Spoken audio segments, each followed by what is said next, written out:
Welcome to our channel. Today we how to activate an Ally Invest account step by step clearly.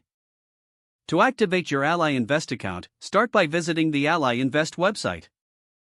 Look for the login button at the top right corner of the home page. Click on the login button to proceed. Enter your registered email address in the provided field. Next, input your password in the designated box.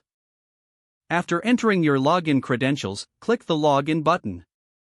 If prompted, complete any additional security verification steps. Once logged in, navigate to your account settings or profile section. Locate the option for account activation. Click on the activation link or button. Follow the instructions displayed on the screen. You may need to verify your identity through a security question or a two-factor authentication process.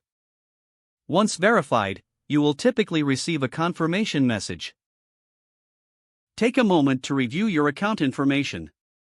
Make any necessary updates or changes to your account preferences. Finally, log out and log back in to confirm your account is fully activated. Your Ally Invest account is now ready for use. If the page does not load, refresh the browser or try again in a private or incognito window.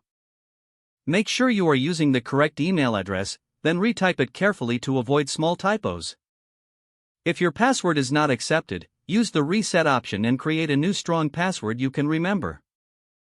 Check your spam folder for verification or security emails, then complete any requested confirmation steps.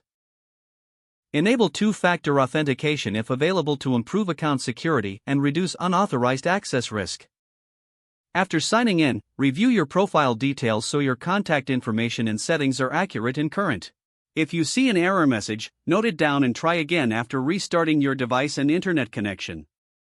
Log out when you finish, especially on shared devices, to keep your account and payment information secure. If the page does not load, refresh the browser or try again in a private or incognito window. Make sure you are using the correct email address, then retype it carefully to avoid small typos. If your password is not accepted, use the reset option and create a new strong password you can remember. Don't forget to like this video and subscribe to our channel for more step-by-step tech guides.